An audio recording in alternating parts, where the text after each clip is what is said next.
This month I'd like to talk to you about Kate.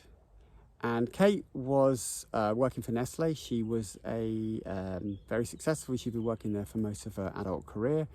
And Kate had just been put onto a leadership program. And Kate was struggling a little bit with being able to find some of the answers that the program was asking her. She couldn't articulate her own values. She didn't know how to. And as she was working through the program, she began to realize that some of her answers that she was giving or speaking about within the program were inauthentic, didn't feel like her. She felt like she was talking like the company wanted to speak. Some of the answers were, what Nestle would expect of her. And I guess because Kate had been working for the company for a long time, she was ingrained in the culture.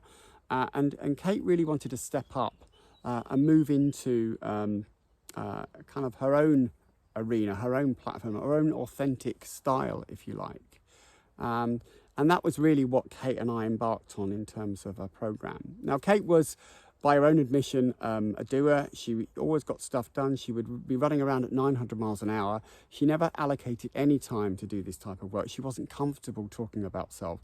She actually says that she would avoid talking about herself more than anything. So that was a little bit of a challenge when we first started coaching together. But as we went through the program, Kate actually became much more comfortable. She actually said she'd never been pushed to that extent to actually find answers, but she was quite grateful of that process that we embarked upon.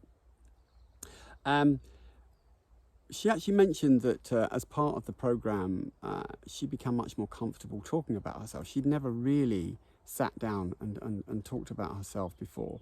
And that was another benefit of the coaching process that she spoke about. When we checked in recently, we talked about sort of the strengths that coaching gave her. What was it about coaching that really helped you? And she said really it was structure, having that structure in her life, scheduling in her calendar, in her life. She also said that she liked allocating time, and then really having someone to sort of push her until she could articulate an answer that felt like hers. And as I mentioned, that was really important to her. And what was lovely about Kate's stories, we talked about the beginning of the program when she had to stand up in front of the senior leadership team.